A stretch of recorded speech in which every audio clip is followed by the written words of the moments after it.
Hi, and welcome to the Toon Goons, the podcast in which we take an adult and critical perspective into the world of cartoons and animation, and analyze how they affect the pop cultural landscape at large. I'm one of your hosts, Nikki. I'm Nina. Opening podcast joke. Even my favorite guy in the show. I'm a giraffe. I'm a giraffe. Oh, yeah. This week I'm a giraffe.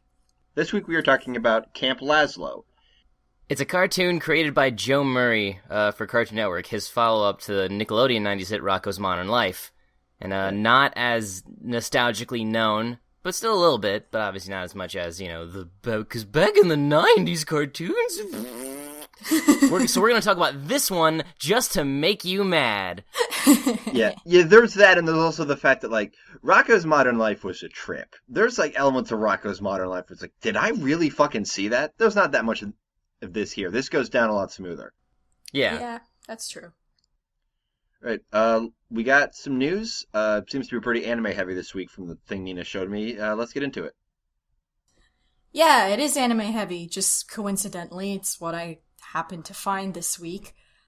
So first up, G-Kids, the same company that's been distributing a lot of the Studio Ghibli films, has finally reached an agreement to show Isao Takahata's film Only Yesterday in North America. It gives them the distributor and all theatrical and non-theatrical home video and television rights.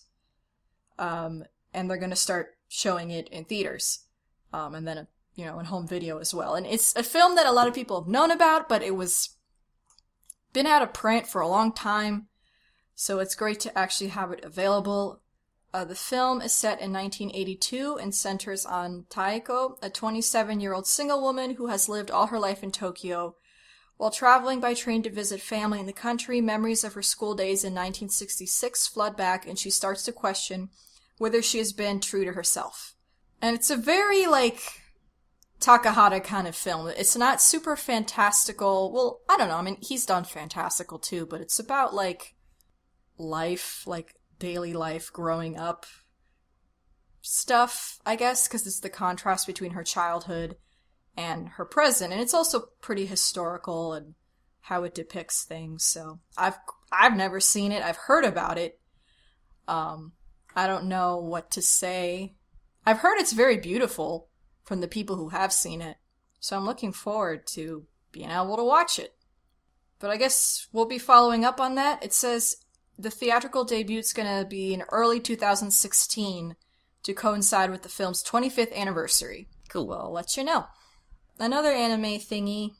Again, I know. But it's what I found this week. I don't know. There was some weeks there's too much news and some weeks there's not that much. But this story is about Netflix. Good old Netflix. Good old Netflix. Whatever problems they may have, they did just give us BoJack, so they're good with me right now. So the story is Studio 4 degrees Celsius. I don't know if that's how you pronounce it, but that's what it That's how it's looks fucking like. spelled. So, they have officially announced plans to deliver some of their titles to Netflix instant streaming starting September 2nd. Starting with Japan, but they're gonna expand it for Netflix in general. And they do some pretty cool stuff. Their only film that I know is the Masaki Yuasa film, Mind Game, that they produced, which is one of his earlier things that he did, or his first feature-length thing he ever did. And it's crazy and amazing. Yeah, I watched the trailer on that news page, and it's... I want to see it. I want to see it again, because I don't know what happened. From what I saw, I don't think a second viewing's gonna help much. No, actually it does, because it's a cycle, I guess. But yeah, you'll be able to see it on Netflix, and they're also gonna be releasing their film Princess Arete, Genius Party Beyond, and a tentative edition of Tweeny Witches TV anime. Huh, that's interesting. On September 2nd, the films will be available worldwide except for Brazil, China, Hong Kong, and Taiwan, Singapore, and Arabic-speaking countries. And then Tweeny Witches will also be available everywhere except for the regions listed above and Latin America for some reason. Licensing is weird. But if you don't live in those places, you can watch some cool, weird films. Now, easily. Hooray! Yeah. Cha! More stuff for us to talk about because it'll be easily accessible. Yeah, Mind Game is a trip. Okay, and the other story that I have is not anime related. It's politics related. And that is All at right. I know. And that is that the Hollywood studio antitrust lawsuit is back. It went away because of legal reasons, probably money. And probably they paid some money. And now it's back for different legal reasons. So again, like the basic premise is that companies are the heads of companies like 20th Century Fox owned companies, Blue Sky, DreamWorks, Pixar, Walt Disney, Lucasfilm, Sony Arts. Those are just the animation people involved, but there are other companies throughout Hollywood and such that are involved in this. And it's about, basically they created laws within the industry themselves to suppress the wages of animation and VFX artists. So they're basically price fixing or wage fixing for the industry. Like, illegally, in a way you're not allowed to do. Because they're, like, all working together in this, like, sneaky stuff. And it's back. Before, like, it was just like, oh, well, nothing's going to happen, but now it had been dismissed in April, partly because the claims were brought up too late, but now it has been dismissed, and there are lots of claims going around and money being flown here and there. But yeah, basically the heads of these companies are kind of in trouble for being jerks. I'm sure there will be no negative consequences other than them having to give people a whole bunch of money that they probably should have given them initially in the first place. Yeah. If we're lucky. Because we've talked about this show a bunch, like since the beginning of this podcast. So far, this is, for two reasons now, this has been a nostalgic recording for me. One, we're talking about this shit again. Two, I'm wearing shitty earbuds because like when we first started this podcast, I just got my ears pierced and they hurt. Oh, I didn't know that. I got them pierced today. And I just screamed the whole way home on the drive home. It hurt a lot more this time than last time. Last time, it felt like just getting a shot, and this time it felt like being shot. You silly. So I don't really know what this means, other than, you know, the companies are going to have to pay a couple million that probably aren't even close to the amount of millions that they have accumulatively owed their employers or employees. So I don't know. And even then, yeah, there's just a chance that it's going to happen. Because, you know, everything boils down to who has the better lawyers. Because the country's broken. And, you know, it's good that this being back in the courts or whatever means that there's a chance that justice will be served. But, you know, we'll see. And, as always, we have just the most basic understanding of this. Yeah, I haven't studied law, but it would be nice if they stop doing the thing that they're in trouble for, because going forward, getting a job in animation is hard enough as it is, and having like a slew of companies fixing your wage for the sake of like shoehorning people in and like, I don't know, manipulating them is really not okay at all.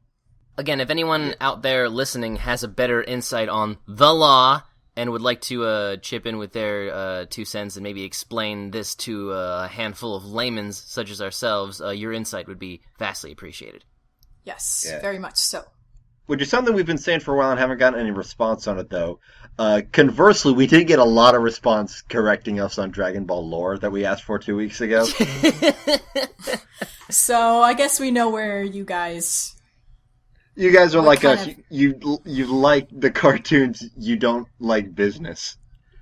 Yeah. I mean, who are we to ask for more? Hey, yeah. Why don't more lawyers listen to our podcast? Oh boy. So that's all I've got. Listen to us while you're studying for the bar, or whatever it is.